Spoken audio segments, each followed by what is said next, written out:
Deanna, you're based in Haifa, and you've written about that. As you know, because you've also written about this, people love to point to Haifa, the city, as an example that apartheid doesn't exist.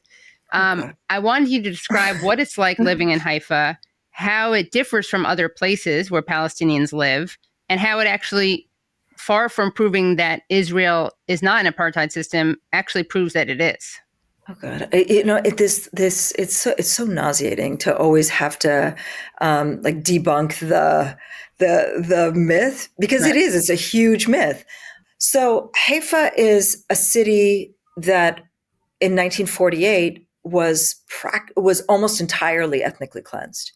There were just about 3,000 Palestinians who remained, and now, when you look at the city, roughly 11% of the city's population are Palestinians. In the city of Haifa, you can be as I would like to put it, as Arab Israeli, meaning that you can be somebody who is Arab and identifies with the state of Israel. But the minute that it crosses over into being a Palestinian, the minute that you identify as being Palestinian is the minute that the full weight of the state comes down against you. And so this is what I wanted to describe. So it's not a city of coexistence. They try to claim that it is a city of coexistence, but it is absolutely not. The Palestinians who are now living in the city are primarily people who have moved to the city because of their jobs, doctors, they're lawyers, or they're working in university, etc. And despite the fact that these are people who are part of the economic elite, they are again treated in the same way as any other Palestinian because this is a society that is based on supremacy. It's not. It's a racist society that's based on Jewish supremacy. If you're Jewish, you're considered superior. If you're not Jewish, then you are considered inferior. And so everything from being able to protest in the city, the protests are crushed. Palestinians, when they go out to protest, are crushed very severely in the city of Haifa. They're back in 2021 when there were protests going throughout the city. I remember seeing massive protests and hearing the death to Arab chants that were just going on just up outside the street from my house. So In the it's city of no different. coexistence, right? Yeah, exactly. So there is no difference between Haifa and any other city. I do want to say one thing about where Palestinians live and why they live where they live. In 1948, Israel destroyed so many Palestinian towns and villages. And the vast majority of Palestinians who remained live still in those towns and villages. And what they want is they want to expand those towns and they want to expand those villages, but they cannot because of the racist laws that are in place. Palestinians don't want to be moving to Tel Aviv. They don't want to be moving to Haifa. They end up moving to Haifa and to Tel Aviv because effectively they have to. But that isn't a goal. That isn't a dream. And so when you're looking at a city like Haifa, these are not cities of coexistence where you're looking around and it's neighborly love. No, these are people who exist in the same space, but there's definitely no coexistence. There's no way that that people are existing with one another. And I like to say that we subexist. And that's because the same set of laws that apply anywhere across the state of Israel also apply in Haifa. And some of the most racist comments that I've heard in my lifetime have been in the city of Haifa, the city of quote unquote coexistence. And has it become more genocidal in rhetoric, the rhetoric around you, where you live? Has it become more genocidal than it was when we last spoke? From what I found, once again, disturbing but not shocking is how openly people say this stuff. So what is it like for you just like walking around the city? Yeah, people, it's totally genocidal.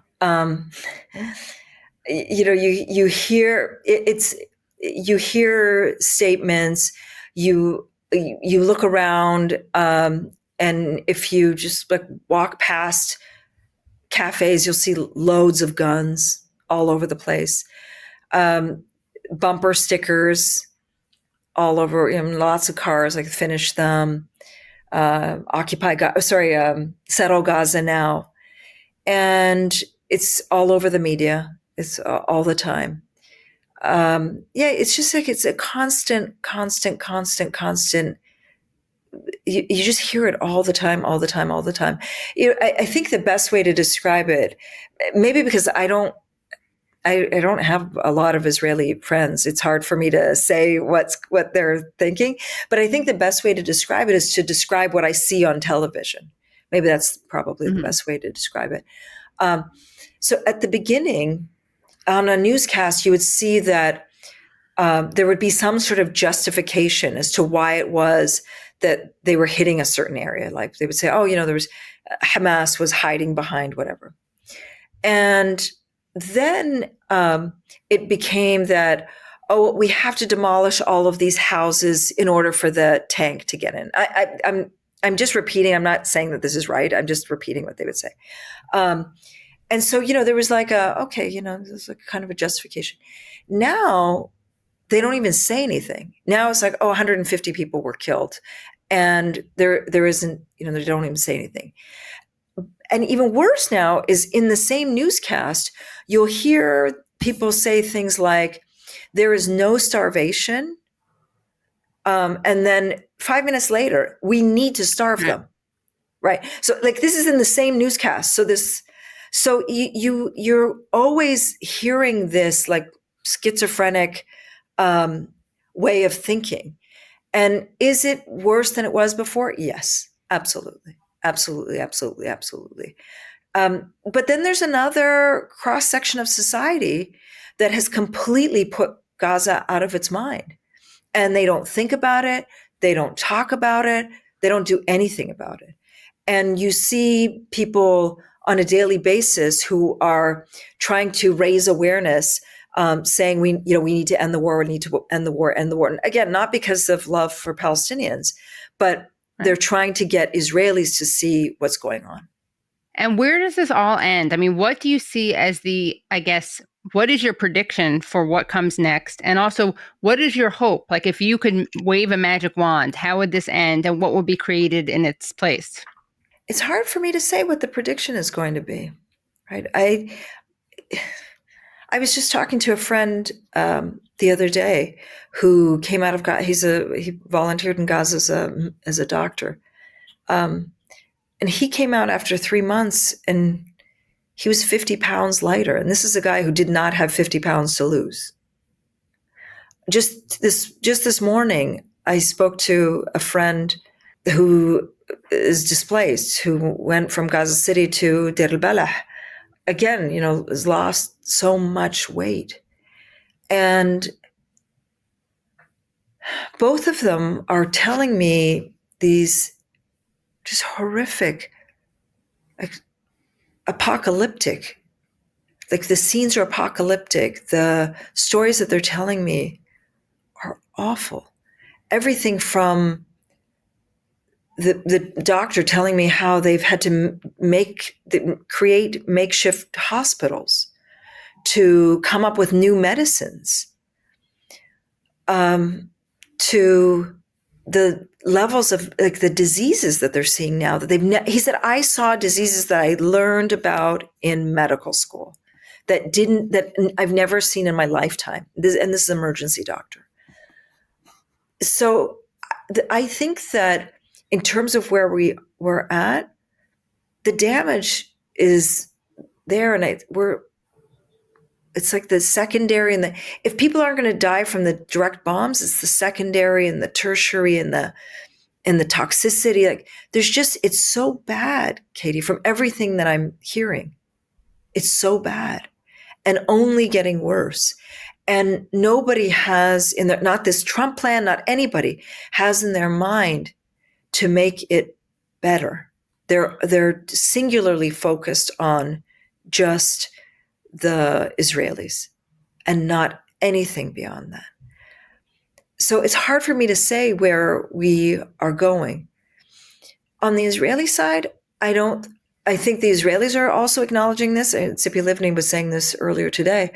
The billions that you were talking about, Aaron, of money that they had poured into creating this wonderful image, it's going to take hundreds of billions to try to recreate that. And I don't think it's ever going to be recreated. I don't think that they'll ever be able to recreate that image. The damage is done.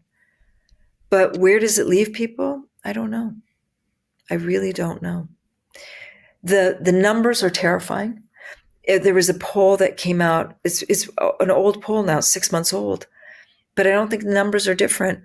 Where it said that 82% of Israelis would like to see Gaza completely ethnically cleansed, and 56% would like to see Palestinians who hold Israeli citizenship removed from the country.